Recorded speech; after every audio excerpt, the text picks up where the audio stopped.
very much for staying tuned. The program is still AM 120 right here on BCOS television, and we're talking about the 2023 elections and London meetings. Of course, we've had a lot of political figures go to London to meet over one issue or the other. Well, today we will be we're joined now by a social commentator, Mr. Badejoko Adesumbo. Good morning. Good morning. It's great to have you here with us. Good to be here again.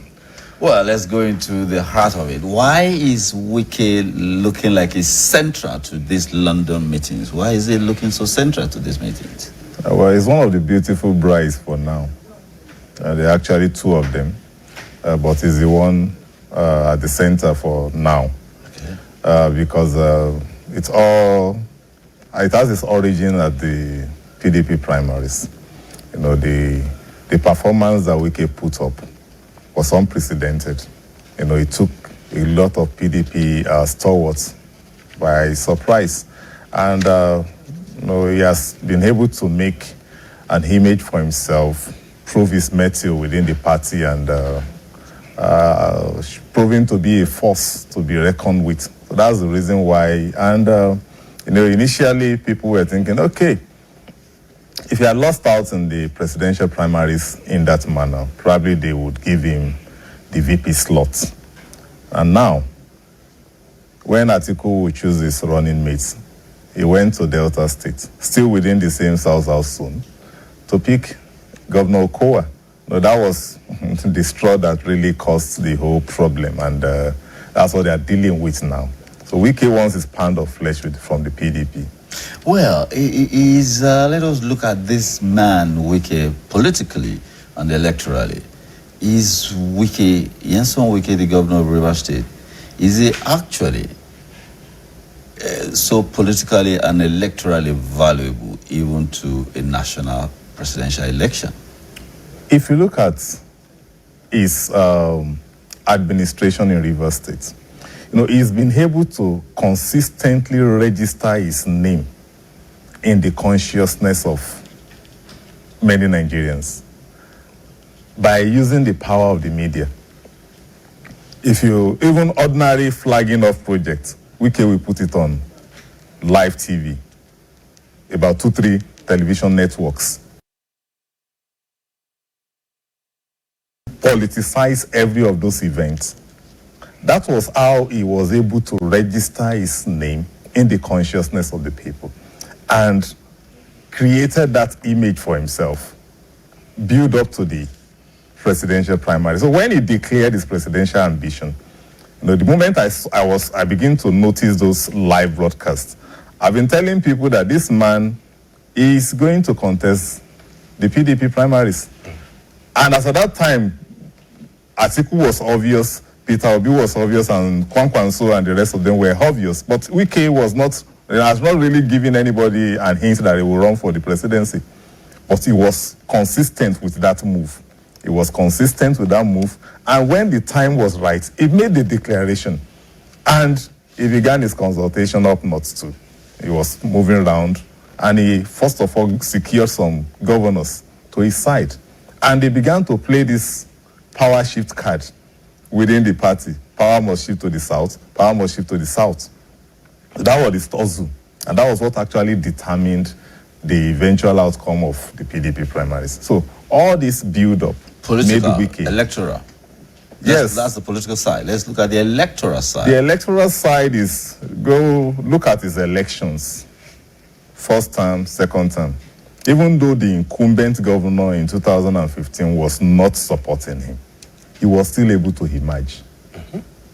That is an electoral. And when he was coming back the second time, despite the fact that now the opposition is controlling the federal government, he was still able to win Rivers State. Even at the presidential level, Rivers gave the PDP candidates the most votes in all of the federation. So these are things that make him to have that electoral value. And he's not somebody, and you look at Wike, even Rivers State that is governing, in the whole of South-South, that's where the largest electoral bloc used to come from. a spy from Akwa Ibom State. But the way and manner the Rivers election is usually conducted is tense because you have a mix of riverine and of course the upland, and you have so many gladiators within the state that would always give their and it's a state that is also known for cultism, and these cult groups are political in nature too, and most of them are loyal to the governor. So these are people that has made Wike to be powerful in Rivers State and even in the whole of South. Politics is about interest. Definitely. We see some of Wike's interest personally and the grout he has with PDP, especially Atiku. His camp now, those who follow him, what do you think they're also playing at? How does the Wike interest intersect with some of their interests? I'm talking about Governor Otom, Ikpeazu, and of course, Governor Seyi Makinde of Oyo State. Well, if you look at Governor Makinde and Governor Ikpeazu, they've not been really vocal. But Governor Otom has not kept quiet. He has persistently made the position known. Initially, it was power shift. That failed. They moved on to the VP slot. It also failed. Now they are on the issue of removing the national chairman, which personally I don't think would happen because of the nature of the party and the integrity of the party is also at stake there. So they wouldn't want some group of individuals. They would just weigh their options and, okay, if you lose them, we'll not just need to reach out to others and win to their side. So that is what they want. They want relevance. All these governors are not going to return except for Seyi Makinde. The other three are going to the Senate. Wike is not in the Senate race. The Otom and Ikpeazu. Otom and Ikpeazu are contesting. It's not a certainty that they are going to win. So, but they are still contesting. But the only Governor Makinde has the second term. Has the second term ambition and is likely to win in among all of them. Wike would not want to just haven't governed Rivers State for 8 years. Looking at his predecessor, immediate predecessor, governed for 8 years and became a minister. He would want to be relevant in the new government. And of course, as a two-term governor, there are certain positions that you can offer such an individual that would be, what is it called now? Carry weight. That will carry enough weight to satisfy him. Right. So those are things that Wike is really playing now. And of course, every governor in Nigeria would always have one thing or the other to hide.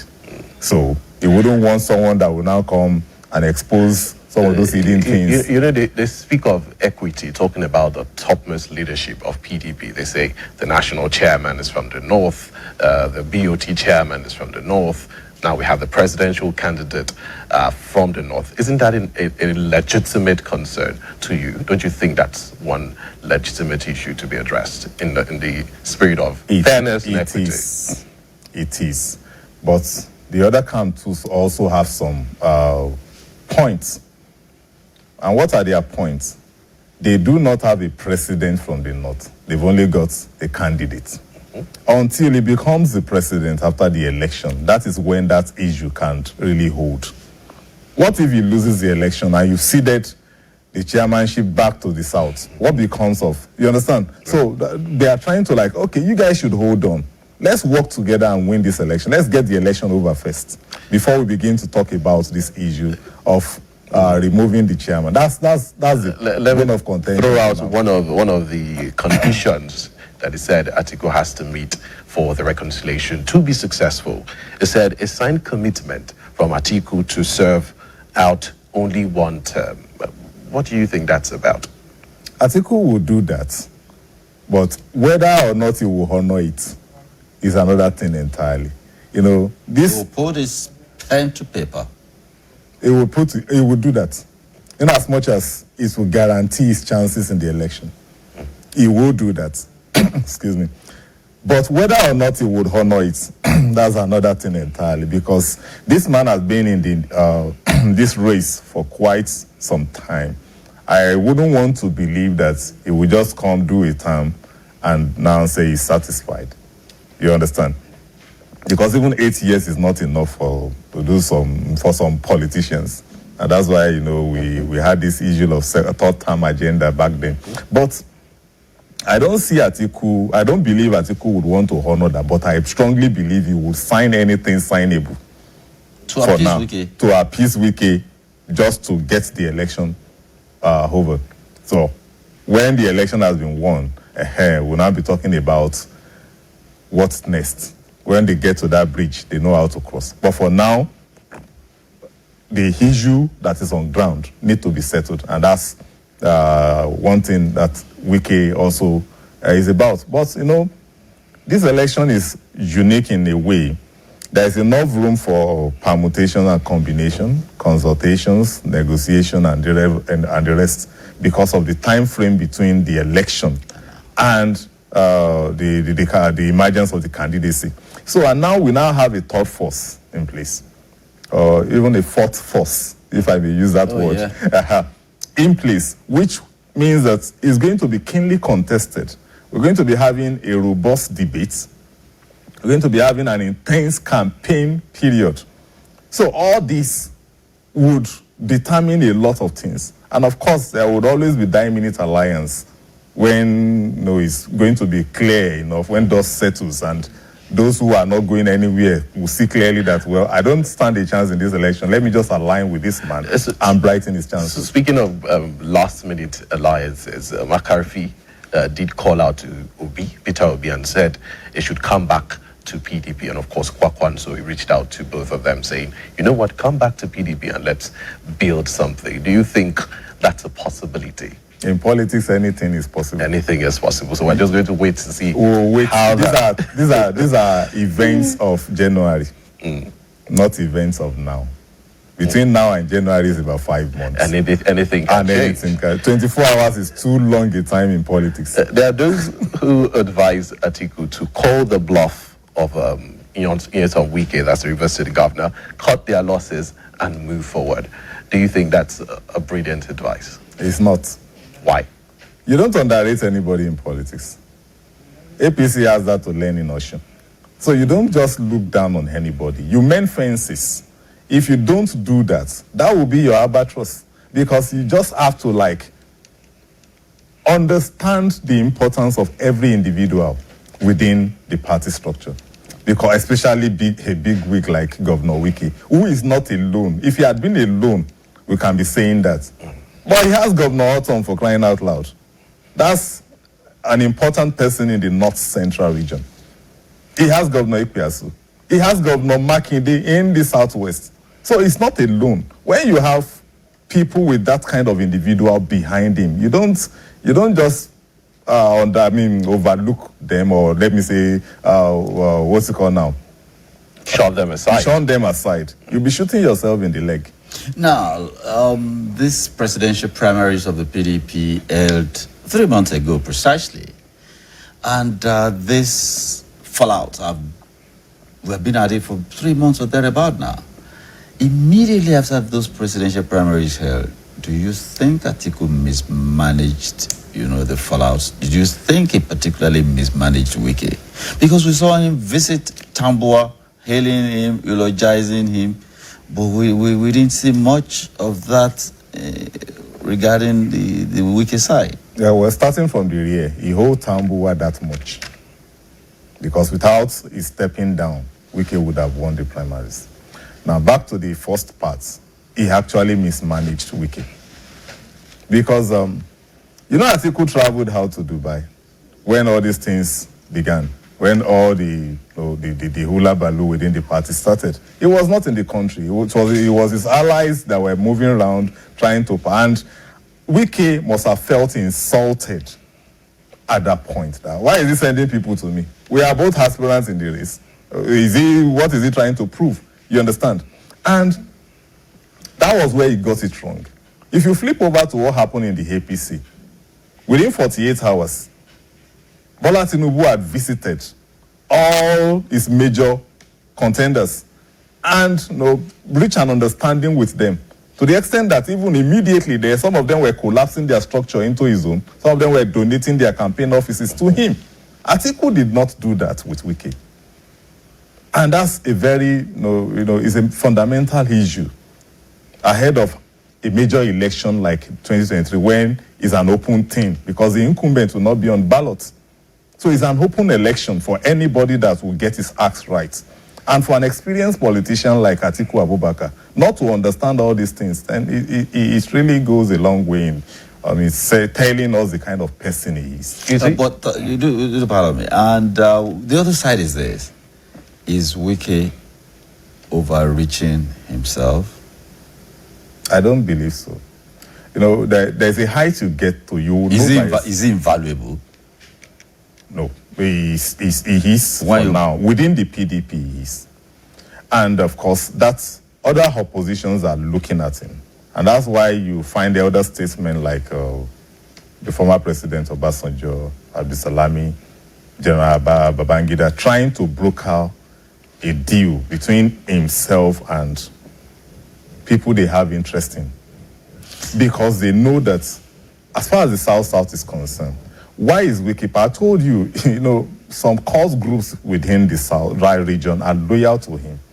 How he's able to get a strong control of them is what I cannot be saying here. But these people know how they play major role in the election in that axis. Do pardon me, I asked this question in view of the trajectory of the South-South, that particular geopolitical zone, and not just that geopolitical zone, including the Southeast, since the Second Republic. Not even this republic, since the Second Republic. Check out their trajectory, the voting pattern, the way they vote. It has been consistent. Even with some leaders, political leaders in the Southeast, moving over to another party, the people of the Southeast have remained consistent in their voting pattern, except for Anambra that went the way of APGA. And of course, we know why that happened. Could that be a major shift as a result of Wike from this trajectory? I'm taking into consideration the fact that Delta State delivered higher numbers of votes in 2019 than Rivers did in the presidential election. I was going to come to that trajectory is changing. Changing when you look at Edo. Changing when you see Rivers. The last election, when you look at it critically, the polarization that has taken place. That's what's brought down, of course, Amechi is not an ordinary person within the state. And you also have the likes of Magnus Abe too, having popularity within its own zone of the state. Then the dynamics has moved into Akwa Ibom and Cross Rivers. That's why you see, that hegemony of stronghold that the PDP used to enjoy. They no longer have it because look at Bayelsa, for instance. We may say it's a very small state, but it was a stronghold of the PDP. If not for the Supreme Court ruling, it would be an APC state by now. That tells you that things are changing within the zone. Now, Southeast, that you mentioned, that's the only balanced region that we have. 2-1, that's the ratio in the states. That's a form of balance. If it had been 6 states, perhaps we would have 2-2. But now we have 2-1, and that's a form of balance. And it will play out in the outcome of the election because those governors representing a particular platform will not want to embarrass the platform because they know it's their platform. Whatever figure comes out from their state would determine their own relevance within the platform. So they wouldn't want to sell out their relevance just cheaply like that. So that is changing. Even when you look at Southwest, you understand what I'm saying now. Most traditionally conservative states of Southwest have now transformed to swing states to the extent that you now see opposition emerging easily in all of these states. For instance, some of us did not give Governor Makinde any chances in 2019, but he won, surprisingly. And it has been back and front, APC, PDP, APC, PDP, and a traditionally conservative Oyo state. Move to Osun, same scenario. Go to Ondo, same scenario. Ekiti, similar scenario. The only conservative state that we have in Southwest now is Lagos. And this was a whole region that used to be conservative. And it shows that our democracy is evolving, and this dynamism is adding quality to it, and is making the politicians to learn the hard lesson that the people would always decide. And God bless INEC for the innovations that they've also been adding to add quality to each election year in, year out. And now this next one is also going to be unique because of the innovation of technology that will play a major role in the election. And of course, the Electoral Act, which has changed the narrative. Absolutely. We now know our candidates way ahead. We have enough time to evaluate them before making our choices. It's no longer going to be the fire brigade thing that we used to do in the past. So, all this thing is adding quality to our democracy.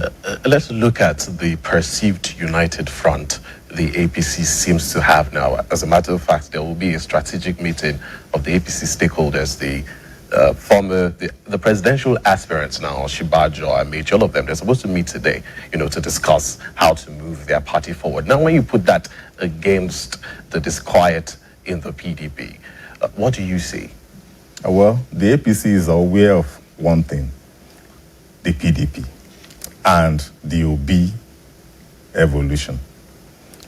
And they know that they look at Obi, they look at Atiku, they see Kwankwanso, 3 in 1. These guys may collapse their structure to kick us out. So they need to get their own acts right. And that's what the meeting is about. If they continue to fight each other, the last thing that stirred up the dust was this issue of Muslim tickets. Yeah. That is settling now because some people are now made to understand the reason why that choice was made. That we cannot play in the hands of these people. We will not allow them to use this card against us. We need to hold on to our position and let them understand that we are advanced in our game and we know what we are doing. So that's what all this meeting is about. If they don't hold on to their state, they currently control 22 states. That's majority. If you now control 22 states and you cannot deliver the states for your presidential candidate, then something is fundamentally wrong. So those are things that they are trying to ensure does not happen. When they put their house together, they now begin to look at aggrieved people like Wike in the opposition. How do we romance these people to win them to our side? Because it's a game of numbers at the end of the day. That's what will determine the outcome. Well, let's take a look at President Obasanjo and his what he described as a national agenda. You have an agenda. Of course, you will need somebody to execute that agenda, and in this instance, a presidential candidate. We saw him surface in London too, holding meetings with Wike. He calls it a national agenda, and shortly after the London meeting, we saw him make snap visits to Minna to see Abubakar and the evil genius, Ibrahim Babangida. Now, what is the place of Obasanjo in all of this and that national agenda? There's nothing like national agenda. It's just an agenda of the elite class that has held this nation to ransom for a very long time. That's who we represent, the three of them. And that's why people like me have never taken them seriously. They are always out there to protect their interests in every elections. And that is what this so-called gallivanting is about. So what was that agenda? It's their personal agenda. They belong to an establishment that have held strongly the economy and all means of distribution of our resources. So which tool is likely to be deployed? I mean, as a presidential candidate now. Well, they will look at them critically. For now, I see them working for Obi. But whether or not that would manifest, it depends on how the APC plays their game. Because on the pedestal, they still have about 45% chances ahead of the election. So if they don't lose that figure and they had to hit, then those group will fail. And personally, I want them to fail because they cannot be determining who becomes our president at every elections. Because we've never really benefited from their involvement. So why do you think that they are choosing Obi right now? What makes Obi the preferred choice? Well, they have some things to push out there. Equity. That's the major thing they want to use now. And they've looked at the personality of Obi. They can control this man. Atiku is going to be too powerful. Tinubu has never really been in their camp. So Obi would be another Jonathan for them to manipulate. So that's why they go for the soft one, market the image, and get him emerged as the president. And of course, Nigerians have been falling for those traps. I wish we would just open our eyes clearly this time around. They would not want anybody that would come and undo the settings that they have programmed over the years. These are the people that have refused to restructure this country because they are benefiting from the status quo. You understand? They look at Tinubu, they see restructuring. They see him think, if he can do it as a governor, to really decentralize the local government system, creating an LCD. If he now gets to the presidency, he will do so many things that they would not really be comfortable with. So they are wary of his potentials. They would not want him to be there. Atiku Abubakar has some personal scores to settle with some of these people. They would not want him to be there. Then he is a Fulani man.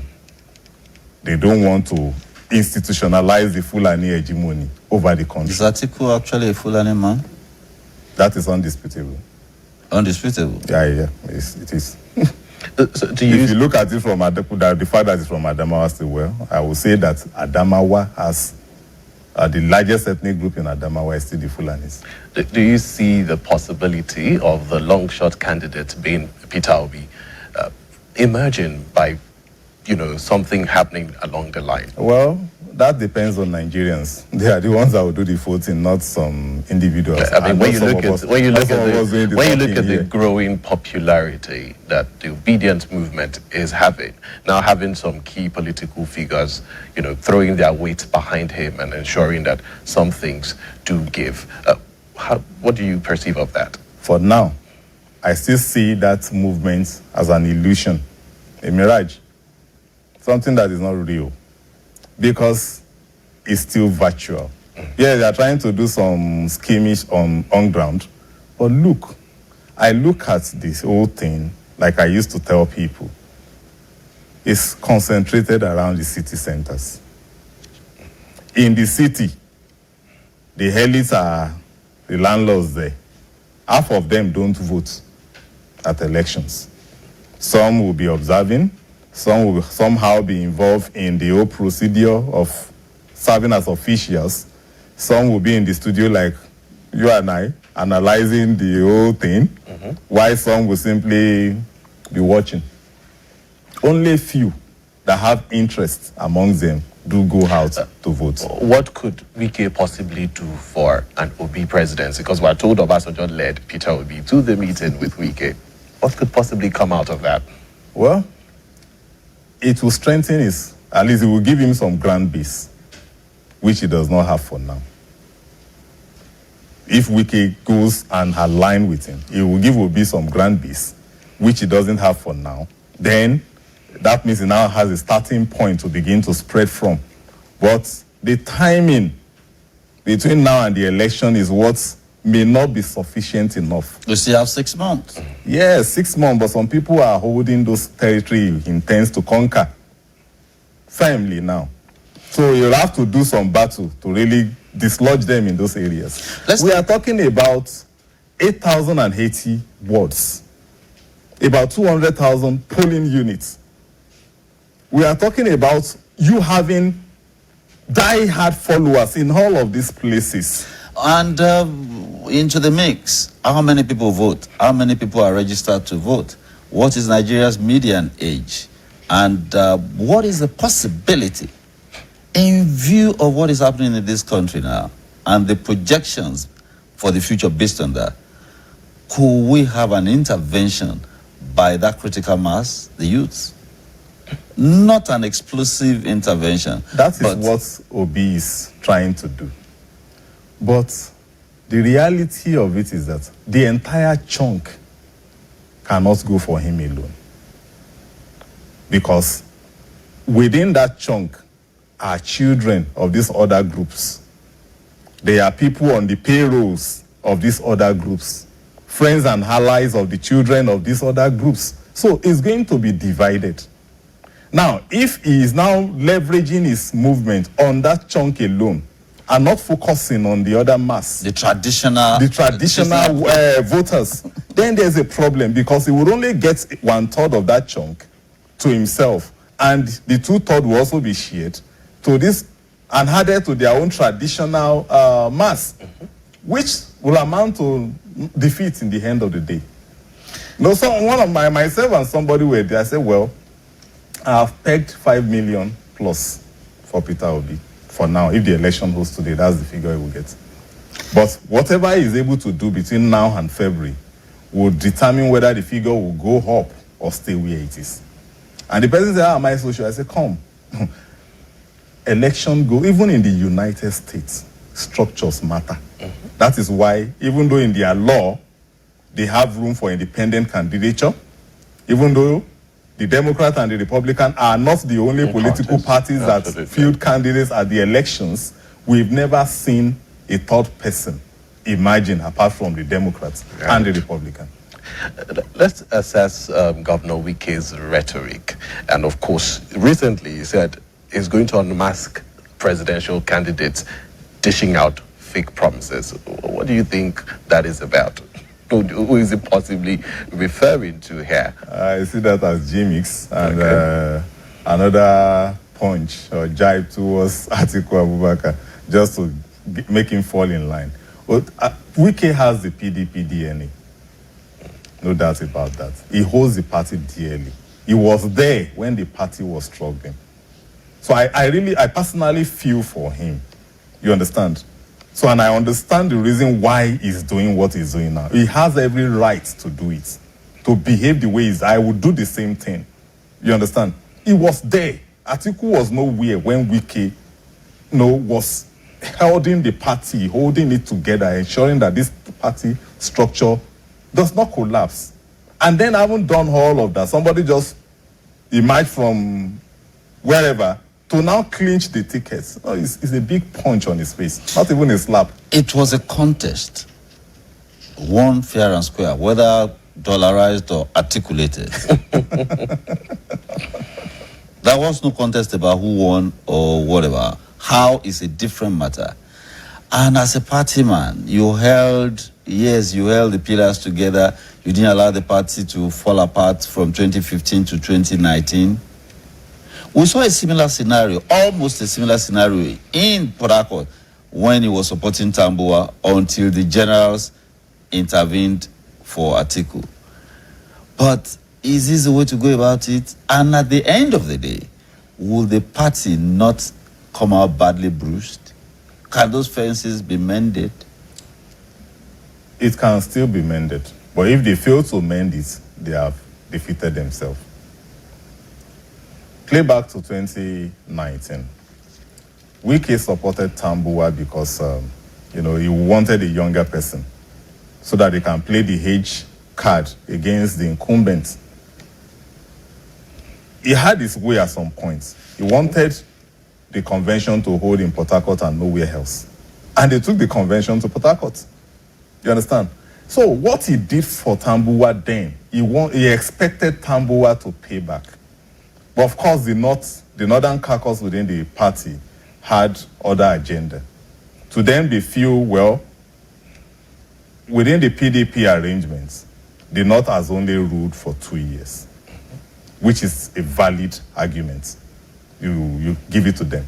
But the other group are saying, come, the president is not going to be the president of the PDP alone. He's going to be a Nigerian president. Will Nigerians buy into this idea of us fielding a northern candidate again when a Buhari would have spent 8 years? So let's look at power shift. At least for now. We can now begin to talk about that later. But in the end, it takes us back to structure. Atiku is grounded when it comes to the PDP nucleus. It has a very unique and powerful structure within. And it was that structure that was deployed at the dying minutes for Tambuwa that, come, guy, look, you are from the northwest. Buhari is from the northwest. Even if a northern man would succeed Buhari, he shouldn't come from the northwest. People will not take it lightly. So, since Atiku is the only other northern candidate that is popular in these primaries, throw your weight behind him so that the North will not lose out. And that was what did the magic. So, at the end of the day, that's what politics is about. Negotiation and compromise. That was what played out in that place. And we are here. But the only problem is that Atiku as a person, did not manage the aftermath well enough. And it's unfortunate. What is the implication for the PDP if they are not able to act with unity of purpose ahead of 23 election? What's the implication for their party? They will not win the election. And who stands to gain most likely? The APC. The APC would gain because they are the only other party that is grounded. Obi will gain some things, but politicians, traditional politicians understand the game. They will not fall for the illusion that is out there in the social media. They know what the real thing is. So that's why it is the APC that's likely to gain. When we look at the activities of Wike, since they lost that presidential primaries, I mean, it is tantamount to anti-party activities. And we have not seen even any attempt by anyone to call on the party to discipline him in that regard. If he does that and gets away with it, implication of the that. implications of that for the party. This is what happened. It's a good thing if the party would maintain discipline. But he who goes to equity must go with clean hands. That's the issue here. Those that would have disciplined Wike are themselves undisciplined people. So it's not, you can't give what you don't have, because that is what each of them would do or likely to do if it's the other way around. You understand? We've seen why Atiku Abubakar decamping from the PDP to other platforms because he was denied the ticket. And we've seen several of them doing similar things at different periods in time. So, whatever Wike is doing now, he has the right to do so. He's a politician. His interest is the only thing that is paramount for now. And that's the only constant thing in politics. No permanent friend or enemies, but a permanent interest. So, you hold it, and whatever is in your interest, you defend it, you fight for it with everything you have. Have we seen the end of these meetings, the London meetings, no, we are and not. the European capitals? We are not. We'll still have more open meetings and a lot of secret ones. So, because these meetings would determine the alliances, but not the outcome of the elections. Is it possible that Wike would work with Tinubu? It's too early to determine who Wike will work with. As a matter of fact, I don't see Wike decamping from the PDP. He has mentioned that categorically. He will stay he there. Doesn't intend to. But he would work for whoever he wishes. Work as a spoiler. That's what he would do. And that's what the PDP should be wary of. They shouldn't allow him to do that. Let's look at Nigerians now. What should Nigerians be looking at or looking out for ahead of the 2023 general elections? We're at a very critical juncture in our country at this time, and we can't afford to back the wrong horse. What should Nigerians be looking out for? Well, they need to first of all understand that sometimes the enemy they perceive may not be the real one. They should be aware of devils disguised as angels ahead of the next election. And I'm going to speak in a lot of parables this morning. They should be aware of that. Some demons disguised as angels, so that they would not fall the way we used to fall in the past. We need to open our eyes clearly and study these individuals. Look at their antecedents. What have they done before? How did they do it? Who are those following them? What are the contributions they have made to this democracy? Those are things that Nigerians should look at. And we should not vote in anger. Anger will never bring anything good. It will only give us a counterfeit. And a counterfeit is not what will take us to the next level.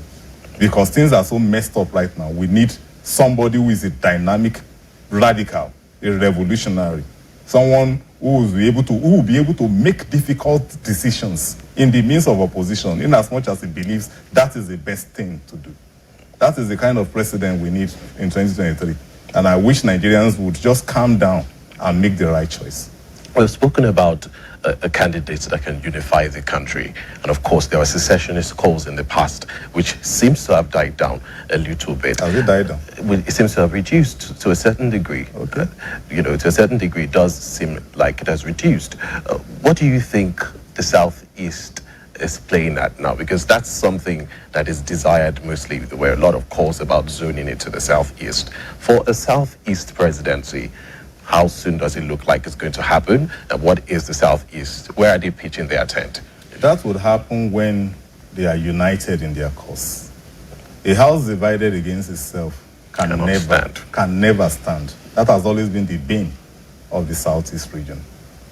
Then they need to have another Zik emerging from that region. For now, I don't see any. What I mean by Zik is that someone who will develop an ideology that will transcend regions. You understand?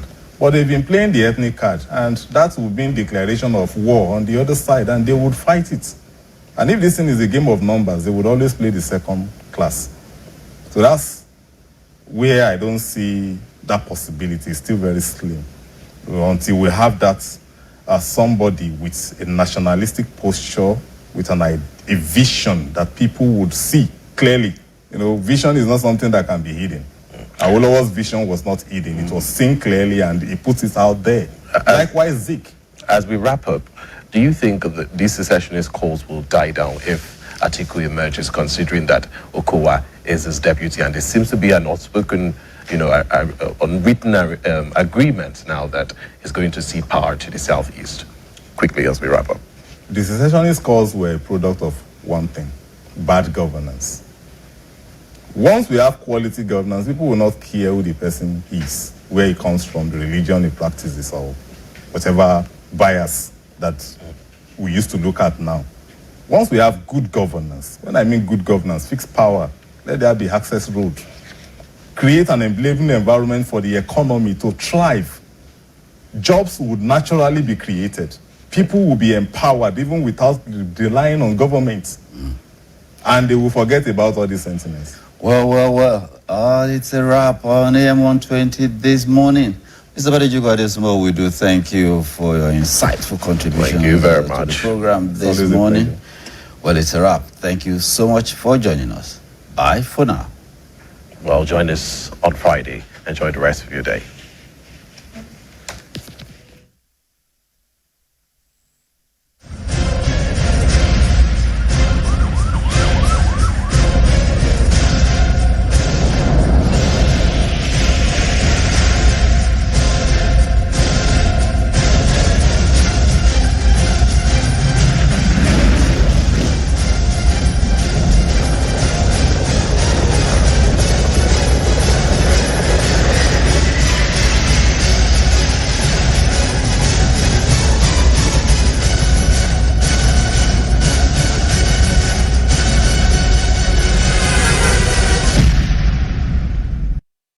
Hooray! ECOS East 40.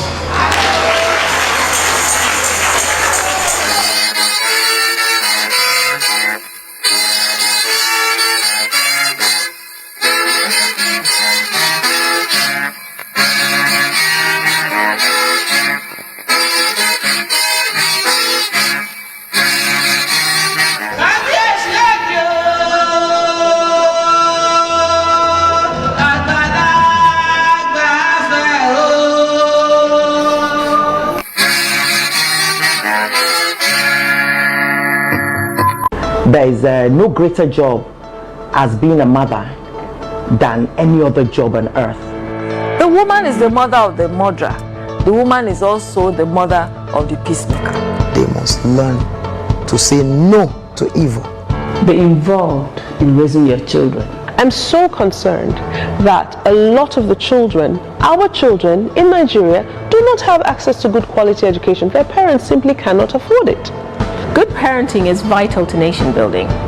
A woman is able to program a child to be who he should be. Actually have to make an effort at home. It all begins at home. There's this popular saying, monkey see, monkey do. Parents make one child seem more important than the other. Just because your mother was a drug addict or trafficked or on the streets or whatever, that does not shape who you are. I want you to always remember that you are stronger than you know. It is important for women to critically look at your environment, at your situation, and see what you can do to add value to yourself and add value to your family. Don't be a victim. Be the player that wins. This is Onkeke area of Akinyele in Akinyele local government area. Again, they have committed the dastardly act. Right now we are at Challenge area of Ibadan.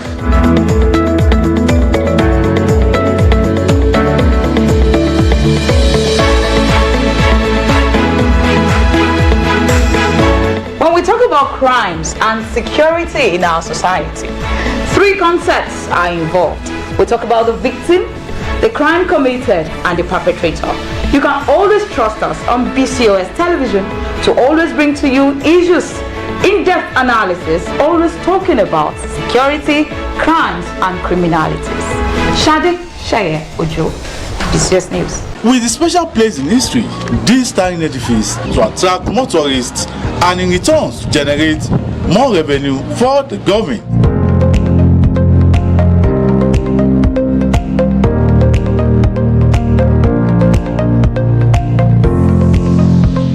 In order to avert the negative effect of flooding in Oyo State, it is important for residents of the state to support all the initiatives and steps of the Oyo State government in order to save lives and property. Lekon Shopawale, keep watching BCOS TV. The movers and shakers of the society were there. The BCOS television reach is unbeatable on the chart of people, places, and events. An event planner's delight, BCOS TV offers you the glossiest, most comprehensive, and most detailed social diary to document your event. Beautiful couple.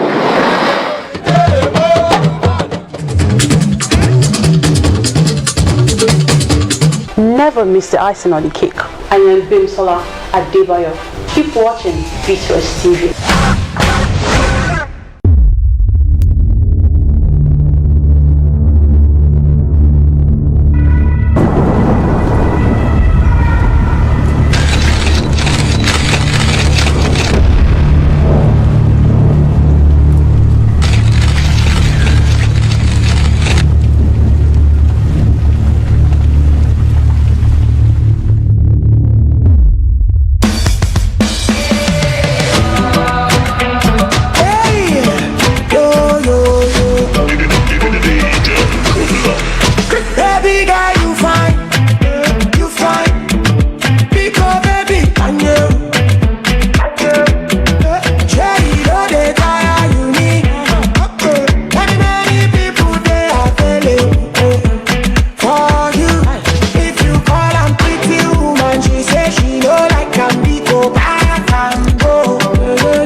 BCOS TV is 40. Hooray!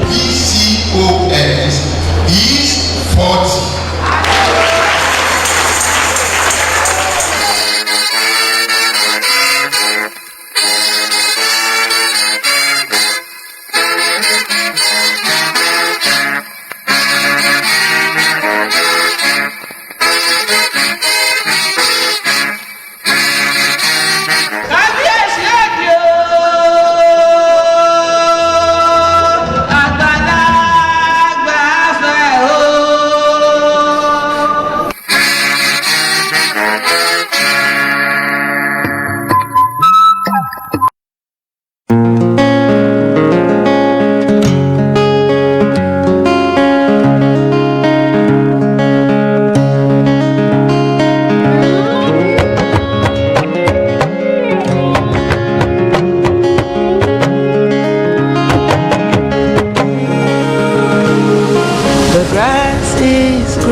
On the other side, that's what I thought before I took the ride.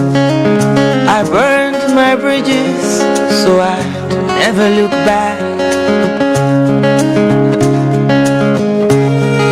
But if I had known the life I was searching for was looking me right in the eye, oh, if I had known I was searching for was already my own.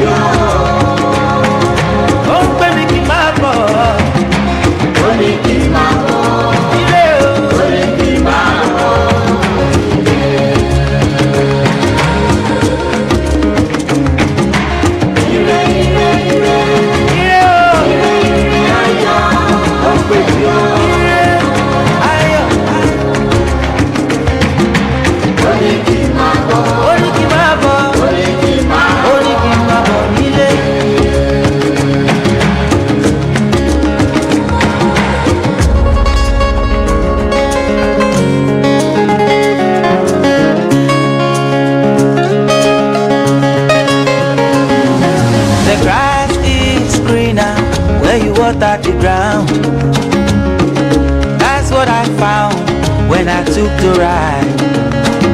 I realized the mountain I've been climbing is nothing more than you.